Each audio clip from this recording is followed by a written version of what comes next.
गुती गरुडा प्रति मधुसूदन स्वये सांगतसे आपण पिंड देह झाला निर्माण त्रयोदश दिन प्राप्त होता। मागच्या अध्यायामध्ये भगवान मधुसूदन भगवान विष्णू गरुडाला सांगतात की 13 दिवस झाल्यानंतर पूर्ण पिंडही प्राप्त होतो, पिंड देह प्राप्त होतो, पिंड देह तयार होतो। मग पुढे काय होतं? महामार्गे गमन करी प्रेत दिवा रात्र बुभुक्षित मार्गी असी पत्रादी वने बहुत दुःख अत्यंत तेने पावती। इथं झालं 13 दिवसांचा प्रवास संपला, त्याचा शरीर प्राप्त झालं, पूर्ण झालं शरीर। परंतु आता मात्र महामार्ग सुरू होतो, त्याच्या कर्मांनुसार त्याचा महामार्ग सुरू होतो। त्या महामार्गाने ते प्रेत ते एवढंस हातभर शरीर प्राप्त झालेलं ते शरीर सूक्ष्म शरीर असतं, ते त्याच्या मार्गाने गमन करतं, दिवस रात्र क्षुधित असतं, भुकेने व्याकुळ झालेलं ते असतं। आणि रस्त्यामध्ये जात असताना तलवारीच्या धारा जिथं तिथं त्याला तलवारीच्या धाराने अडवलं जातं, तरी ते पुढे जात राहतं, अत्यंत दुःख त्याला प्राप्त होतं। क्षुधे तृषेची पीडा फार कैसे प्रेत पावे यमपूर 86,000 तीशतेवर 3 उपर योजनेवरती। पहा, कुणाला शोध लावायचा असेल, कोणी विज्ञान जाणणारे लोक असतील, त्यांच्यासाठी सुद्धा इथे सांगितलं आहे यमपूर किती आहे, यमलोक किती लांब आहे इथून, ते सांगितलं आहे। खूप त्रास होतो क्षुधेचा त्या मार्गामध्ये क्षुधेचा, भुकेचा, तहानेचा खूप त्रास होतो आणि यमपुराला तो प्राप्त होतो। 86,303 योजन इतकं लांब ते यमपुर आहे।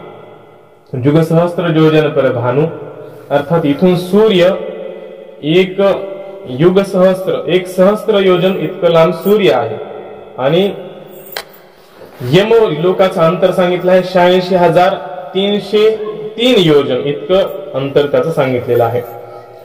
इतके अंतर यमलोकासी भूलोका होनी प्रेता जावयासी 247 योजनासी प्रतिदिवशी चालावे लागे। 86,303 इतकं अंतर त्याला, योजन किलोमीटर नाही, योजन इतकं अंतर त्याला पार करायचंय। त्या अंतरापैकी 247 योजन एका दिवसाला त्याला चालावं लागतं। तो मार्ग, तो यमपुरीचा मार्ग 247 योजनाचा दररोज तो चालतो। महादुःख मार्गी पावत यमपाशे बद्ध नित्य हा ऐसे रुदन करीत स्वगृह तेजोनी यमपुरी जाई। आणि त्या यमलोकाच्या मार्गाने तो निघालेला आहे। 86,303 किलोमीटरची वारी त्याला पूर्ण करायची आहे आणि तिथपर्यंत जाण्यासाठी दररोज 247 योजन इतकं अंतर तो पार करतो। दुःख नाही तर महादुःख त्याला प्राप्त होत असतं, बांधला गेलेला असतो तो, काही मोकळा नसतो आणि हा करून मोठमोठ्याने रडत असतो, तो त्या रस्त्याने चालत असतो। पूर्ण संवत्सरात 16 विरामासती प्रेतास प्रतिश्राद्धी 1 मुहूर्त प्रेतास सावकाश बैसविती। 1 वर्षभर हा प्रवास चालतो, 1 वर्षभर हा प्रवास चालतो आणि त्याला कधीच विश्राम नसतो। फक्त 16 वेळा विश्राम असतो त्याला, फक्त 16 वेळा त्याला थांबता येतं, त्याला बसता येतं त्या मार्गामध्ये। आणि प्रत्येक श्राद्धाला, जे 16 श्राद्ध सांगितलेले आहे, वर्ष श्राद्धापर्यंत, वर्ष श्राद्ध 16वं शेवटचं, म्हणून जे 16 श्राद्ध सांगितलेले आहेत त्या श्राद्धाच्या मध्ये 1 मुहूर्त म्हणजे 2 घटका त्याला बसायला मिळतं, प्रेताला थांबायला मिळतं। तेथे श्राद्ध केल्याचे अन्न भक्षविती प्रेता लागून 16 पुरांची नामे भिन्न एकीकडून श्रवण करी। मग 16 वेळा थांबायला त्याला मिळतं, तेव्हा आपण जे श्राद्ध इथं करतो, म्हणजे पिंडदान करतो, ते पिंडदान सूक्ष्म स्वरूपाने देवता तिथं प्रदान त्याला करत असतात, त्याला भक्षवतात, खाऊ घालतात त्याला ते. आणि 16 पुरं कुठल्या आहेत, कुठल्या पुऱ्यांमध्ये तो थांबतो, त्यांची नावं सांगितलेली आहेत. याम्य आणि सौरीपुर, नरेंद्र भवन, गंधर्व नगर, शैलागमानी क्रूर क्रौंशपूर, विचित्र भवन, बहुवापद दुःखद नाम, नाना क्रंदनपूर, संतप्त भुवन, रौद्रपयो वर्षन जान, शीताढ्याभिधान बहुभीती, धर्मभुवन याम्यपूर, ऐशी 16 पुरे समग्र, मार्गी प्रेतासी विश्राम कर, असती खगेंद्रा जाणता. ही 16 भुवन, 16 विश्राम स्थान कुठले कुठले असतात ती सांगितलेले आहेत. एक याम्य, दुसरं सौरीपूर, नरेंद्र भवन, गंधर्व नगर, शैलागम, क्रूर, क्रौंशपूर, विचित्र भवन, बहुवापद, दुःखद, नाना क्रंदनपूर, संतप्त भुवन, रौद्रपयोवर्षण आणि त्यानंतर शीताढ्य, धर्मभुवन, याम्यपूर, अशी 16 पुरं त्यांनी सांगितलेली आहेत, जिथं विश्राम तो प्रेतात्मा करत असतो. त्या मार्गे मर्कटापरी, प्रेत जाता रुदन करी, काय कर्म म्या जन्मांतरी, केली अंतरी आठवीत. त्या मार्गाने जाताना मर्कटापरी अर्थात माकडाप्रमाणे त्याची हालत होते, रडायला लागतं ते, आणि आठवायला लागतं मी काय पाप केले असतील, मी कुठले कुठले पाप केले असतील, हे तो जीव आठवायला लागतो. मज मनुष्य जन्म असता, धर्म अनुष्ठिला नाही तत्वता, आळसानी निद्रा करिता, त्यागिला सर्वथा शिष्टाचार. विचार करतो तो प्रेतात्मा, अरे मला मनुष्य जन्म प्राप्त झाला होता, अरे माणूस झालो होतो, कुठल्या कर्माचं पुण्य माणूस जन्म मला प्राप्त झाला होता, तरी सुद्धा धर्म मार्गाने मी गेलो नाही, धर्माचं आचरण मी केलं नाही, नुसतं आळस आणि झोप याच्यामध्ये सगळा शिष्टाचार घालवून टाकला, सगळं जीवन घालवून टाकलं. ज्या शौचाच्यामुळे करून धर्म वाढतो रात्रंदिन, तपही वाढतसे गहन, बाह्याभ्यंतर जान मळ जाती. ज्या शुद्ध ठेवणाऱ्या गोष्टी आहेत, ज्यामुळे रात्रंदिवस धर्म वाढतो, ज्यामुळे तप वाढतं, बाह्य आणि अंतःकरणामधला मळ ज्याच्यामुळे जातो, असं काय तर ज्या निंदेने प्राप्त नरक, ती निंदा मी केली न करिता विवेक, धर्मार्थ असे हा लोक, तेथे अविवेक म्या केला. पहा, धर्म कशामुळे नष्ट होतो, ज्या निंदेने नरक प्राप्त होतो, ती निंदा मी केली. कधीच कोणाची निंदा करू नये जीवनामध्ये. तर विवेक न करता, धर्म न जाणता आपण इतरांची निंदा करत असतो, दुसऱ्यांच्या चहाड्या लावत असतो, वाईट बोलत असतो दुसऱ्यांना. तर ते वाईट बोलणं, दुसऱ्याची निंदा करणं, निश्चित तशा माणसांना नरकच मिळतो. दारा गृह आणि पुत्र, यात वय गेले समग्र, नित्य अन्नदान परोपकार, नाही लव मात्र खर्चिले. बायको, घर आणि मुलं यांच्यामध्ये सगळं आयुष्य गेलं, संपूर्ण आयुष्य यांच्यामध्येच गेलं. नित्य अन्नदान परोपकार, थोडं सुद्धा मी अन्नदान केलं नाही, थोडा सुद्धा परोपकार केला नाही, असं तो जीव आठवतो. ज्या पुरुषाने धनसंचय केला त्याचा जीवित्वान्वय, धिक्कारी जीव प्रेतमय, दुःख समय प्राप्त झाला. आठवतो की अरे आपण काय करत होतो जीवनामध्ये, काय नोकरी करत होतो, काय व्यापार करत होतो, काय धन मिळवत होतो, कसं धन मिळवत होतो, सगळं जीवन धन मिळवण्यामध्ये घालवून दिलं आपण, संपवून टाकलं सगळं जीवन, म्हणून तो धिक्कार करायला लागतो. आणि आता धन मिळवण्यामध्ये आणि आता दुःख प्राप्त होत आहे, त्याचा परिणाम. मी नाही केले दान अथवा नाही घडले हवन, हिम पर्वत गहरी जान नाही गमन म्या केले. मी कधीच दान केलं नाही म्हणतोय, माझ्याकडून कधी हवन कुठलाच यज्ञ देखील माझ्याकडून घडला नाही जीवनामध्ये. कधी हिमालयाच्या गुहेमध्ये जाऊन ध्यान माझ्याकडून घडलं नाही. नाही सेविले भागीरथी जळ, जिच्या प्रभावे स्वर्ग तूळ, प्राप्त होई अंजुळी जळ, एक वेळ सेविताची. जीवनामध्ये कधीच तीर्थक्षेत्राला सुद्धा मी गेलो नाही. कधी भागीरथी गंगेचं पाणी सुद्धा मी पिलं नाही. ज्या गंगेच्या एक ओंजळभर पाण्याने स्वर्ग प्राप्ती होईल एवढं सामर्थ्य त्या गंगेच्या जलामध्ये आहे. परंतु त्या तीर्थक्षेत्रामध्ये सुद्धा मी कधी गेलो नाही. तिथलं गंगेचं पाणी सुद्धा मी तीर्थ पिलं नाही. आणि नाही खनिले तलाव, मनुष्य पक्षांचा धरून भाव, निर्जल देश जेथे स्वयमेव नाही सोज्वळ जळ केले. पहा, सांगतोय की मी कधी तळ खांदलं नाही दुसऱ्यांना पाणी मिळेल याच्यासाठी, कधी विहीर खांदली नाही, मनुष्य पशु त्याच्यावर पाणी घेतील याच्यासाठी, आणि स्वतःला देखील देश जेथे स्वयमेव नाही सोज्वळ जळ केले. म्हणजे ज्या स्त्रोतांनी जळ मिळेल असं मी काहीच खनन केलं नाही. नाही केले नित्यदान आणि न केले गोसेवन, स्वशरीर शुद्धी लागून काही आचरण नाही केले. मी दान कधीच केलं नाही. दररोज जे दान करायचं असतं, जे अन्नदान करायचं असतं, ते अन्नदान तर मी कधी केलंच नाही. काही ग्रामांमध्ये जे संस्कारित ग्राम आहेत त्या गावांमध्ये काही साधू संन्यासी येतात, दररोज मधुकरी घेऊन जातात, दररोज भिक्षा घेऊन जातात. त्या निमित्ताने का होईना पण अन्नदान त्यांचं घडतं. तशा प्रकारचं नित्य दान तर माझ्याकडून कुठलंच घडलं नाही. कधी गायींची सेवा घडली नाही. त्यानंतर स्वतःच्या शरीराची शुद्धी सुद्धा कधी मी ठेवली नाही. काही चांगलं आचरण देखील मी कधी केलं नाही. ब्रह्मयज्ञ, देवयज्ञ, भूतयज्ञ, मनुष्ययज्ञ, शीतवारी तर्पण, पितृयज्ञ, पंचमहायज्ञ शरीर हे. मी ब्रह्मयज्ञ कधी केला नाही.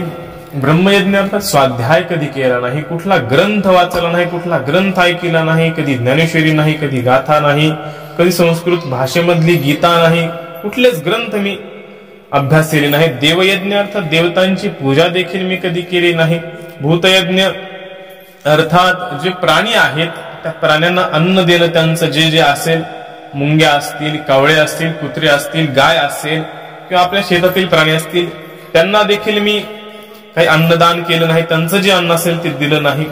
कुठल्या मनुष्यांना सुद्धा जीव घातलं नाही, कधी अन्नदान केलं नाही. पितरांना तर्पण सुद्धा, थंड पाण्याचं तर्पण सुद्धा पितरांना कधी केलं नाही. पंचमहायज्ञ माझ्याच्याने झालेच नाहीत. म्या नाही केले देह्या सोनी, नाही रुद्रज विष्णू पूजनी, देहन लाविला तीर्थयात्रा करणी, सत्र संग्रह नाही केला. मी या देहामध्ये, मनुष्य देहामध्ये असून सुद्धा रुद्र जप, महादेवाचा कधी जप केला नाही. भगवान विष्णूंचं कधी पूजन केलं नाही. कधी तीर्थाला, वारीला कधी गेलो नाही. कधी सत्र संग्रह, एखादा यज्ञ किंवा एखादा पुराण कधी घरामध्ये लावलं नाही. नाही केले ब्रह्मचर्य व्रत, न निजलो भूमीवरी नित्य, स्वार्थ धरून या मनात वंचना जनात म्या केली. ब्रह्मचर्य व्रताचं पालन केलं नाही. भूमीवर शयन मी केलं नाही. आणि मनामध्ये फक्त आणि फक्त स्वार्थ मी ठेवला जीवनभर, आणि वंचना करून घेतली, दुःखाला प्राप्त मी झालो, असं तो जीव म्हणत आहे. लोभ काम क्रोधे करुणा, द्रोह भूतगणांशी जाण, शरीर हेतू मनी धरून, नाही कल्याण आपुले केले. लोभामुळे कल्याण करू शकलो नाही. पैशाच्या लोभामध्ये सगळं जीवन गेलं. पैसाच कसा कमवायचा, रात्रंदिवस त्याची चिंता राहिली. म्हणून कुठल्याच चांगल्या क्रिया मी करू शकलो नाही. क्रोध, चांगल्या मनुष्यांचा क्रोध करत राहिलो, द्रोह करत राहिलो प्राण्यांचा. त्याच्यामुळे कल्याण मी माझं करू शकलो नाही. ब्राह्मण भुक्त शेष नाही सेविले, माता पितयांचे चरण वंदिले, मधुर वाणीन तोषविले स्त्री मने सांगले पती मन. ब्राह्मणांची सेवा कधी केली नाही, माता पित्यांच्या चरणांचा स्पर्श कधी केला नाही, मधुर वाणीने कोणाला चांगलं बोललो नाही, चांगलं गोड व्यवस्थित बोललो नाही, आणि स्त्री म्हणे चांगले पती मन. पती मरताग्नी प्रवेश नाही केला मी सावकाश, वैधव्य धर्म विशेष कृतोपवास नाही केला.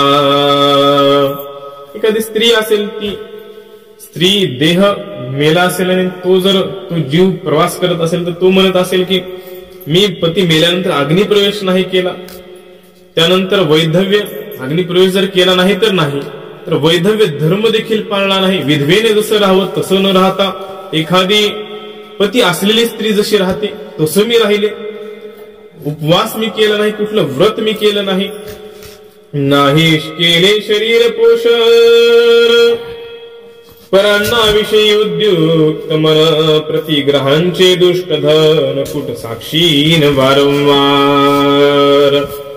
कुट साक्षी अर्थात खोटी साक्ष मी दिली असा विचार तू करतोय. प्रतिग्रहाचे दुष्ट धन मी अर्थात कोणी प्रतिग्रह केलाय, कोणी संचय केलाय, त्याचं धन मी चोरलं.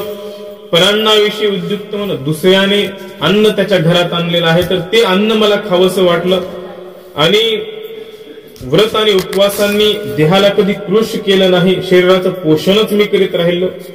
द्रव्य मिळविले अपार नाही तृष्णा शमलील मात्र, समान पंक्ती सह भोजन सांद्र, पूजा प्रकारण संपादिला. खूप धन कमवलं, माझी तृष्णा थोडी सुद्धा शमली नाही, धन कमवण्याची तृष्णा थोडी सुद्धा संपली नाही, आणखी धन कमवावंच वाटत होतं, तेवढ्यात जीव गेला. आणि पूजेचा कुठला प्रकारही मी केला नाही, कुठलीच पूजा भगवंताची केली नाही. पाका माझी केली वंचना, न संतोष विले स्वजना, ऐसी शरीराची धरोनी तृष्णा, परलोक साधना नाही केली. तर पाकाचे वेगवेगळे भेद अर्थात वेगवेगळे मिष्टान्न पक्वान्न करून मी खाल्ले, आणि स्वजनांना घरातल्या दुसऱ्या लोकांना खाऊ घातलं ना, एकट्याने गपचूप चांगले चांगले पदार्थ खाल्ले, या शरीराची तृष्णा धरली. आणि परलोक साधना सुद्धा मी केली नाही. परलोकाला स्वर्गाधिक लोकांना प्राप्त करणारी जी साधनं सांगितली आहेत ती साधनं सुद्धा मी केले नाही. ऐसा प्राणी विलाप बहुत, मार्गक्रमिता नित्य करीत, क्रूर यमदूत ताडीत, कष्टे प्रेत मार्ग चाले. अशा प्रकारे तो प्राणी, तो जीव मोठमोठा विलाप करतो, नित्य दररोज रडत राहतो. क्रूर यमदूत जे असतात ते नित्य त्याला मारत राहतात. अशा प्रकारे कष्टमय मार्ग तो प्रेत चालत राहतो. पदोपदी मूर्छायमान, ऐसा प्राणी विलाप गहन, जाया पुत्रादिक स्मरण क्रंदायमान होतसे. त्याला तो मार्ग चालवल्या जात नाही. पदोपदी मूर्छायमान, चक्कर येऊन बेशुद्ध होऊन पडतो. पुन्हा यमदूत त्याला झोडतात, त्याला मारतात, आणि गहन विलाप करतो, मोठमोठ्याने रडतो. त्याला बायका पोरांची तिथे आठवण येते, मग तर जोर जोरामध्ये रडायला लागतो तो. मने हा जाये हा सूत, ऐसा हो रात्र शोक करीत, तयाचे दुःखाचा भार्थ किती म्हणून सांगावा. त्याचं दुःख किती सांगावं. बायकोच्या नावानं आरडतो, मुलाच्या नावानं आरडतो. वाचवा कोणीतरी, कोण वाचवेल त्याला. आता रात्रंदिवस रडत राहतो. एकादश दिनीचे जे श्राद्ध, ते चतुर्धा तृप्ती कर प्रसिद्ध. आद्य मासिक जे शुद्ध, वर्ष मासिक एकादशादी.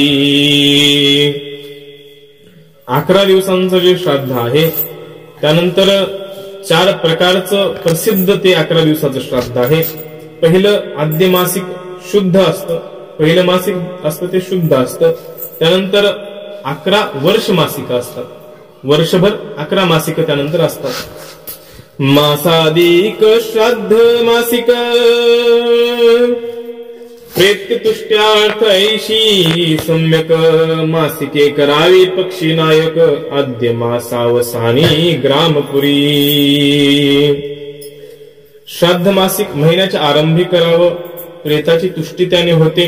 आणि हे गरुड राजा महिन्याच्या शेवटी गावामध्ये किंवा पुरीमध्ये मासिक करावं। दूत जाती प्रेत घेऊन पुष्प भद्रा नदी तेथे जाण आणि निग्रोध प्रिय दर्शन असे सुलक्षण यमपुरी।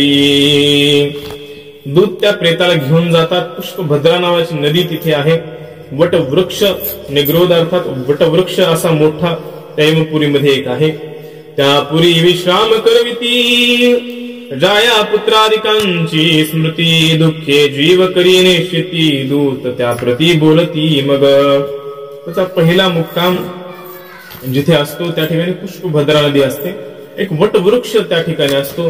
तिथे आपल्या मुलाबाळांची बायकोची तो आठवण काढत राहतो। मोठमोठ्याने दुःख तो कळत राहतो। तेव्हा दूत म्हणतात त्याला। दूत काय बोलतात? मनती तुझे कोठे धन कोठे पुत्र जाया सुलक्षण कोठे मित्र बंधूर पूर्व पुण्याने प्राप्त धजे।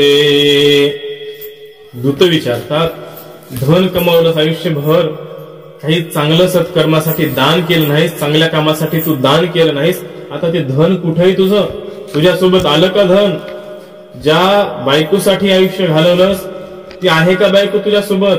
ज्या मुलांसाठी तू आयुष्य घालवलंस ती मुलं आहेत का तुझ्यासोबत? कुठे आहेत ते सांग? ते त्वा नाही देशकाल पाहुनी बापान दिधले विप्रांची पाणी यास्तव या तुझ लागोनी यातना आम्ही भोगवितो।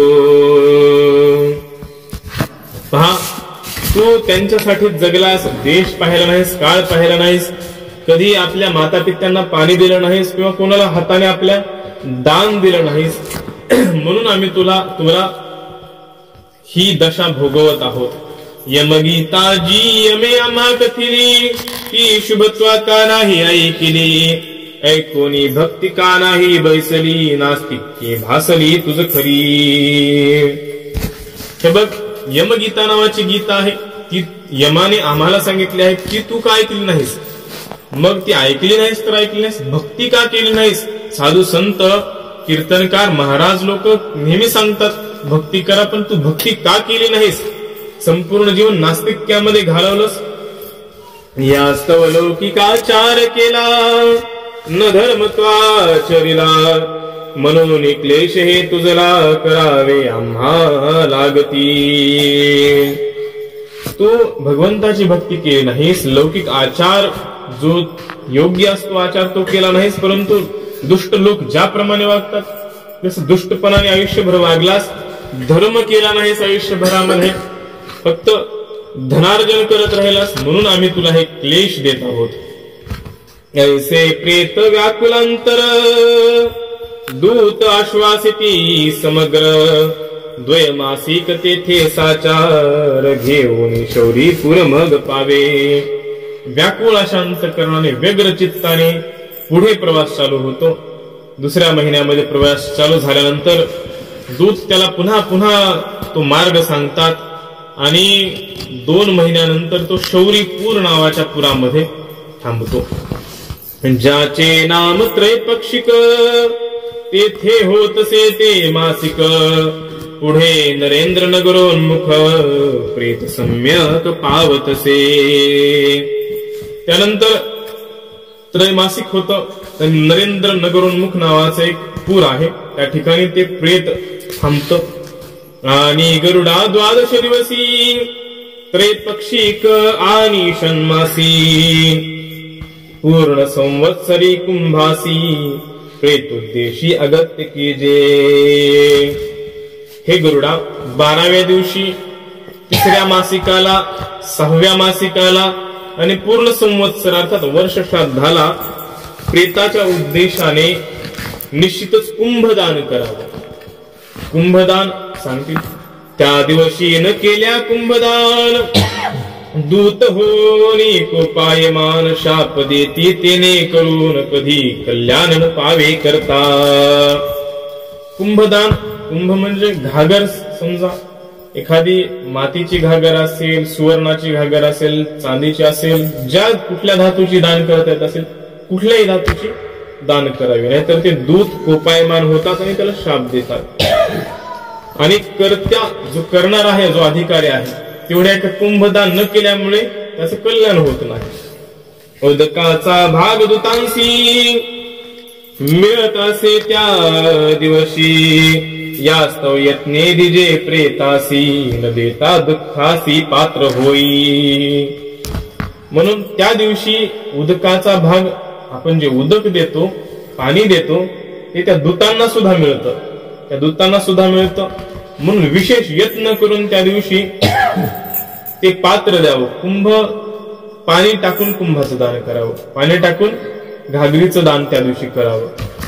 2 मासांचे मासिक जेवण, गंधर्व नगरी करी गमन, तृतीय मासिकाचे अन्न प्रेत जेवण सुखी होई.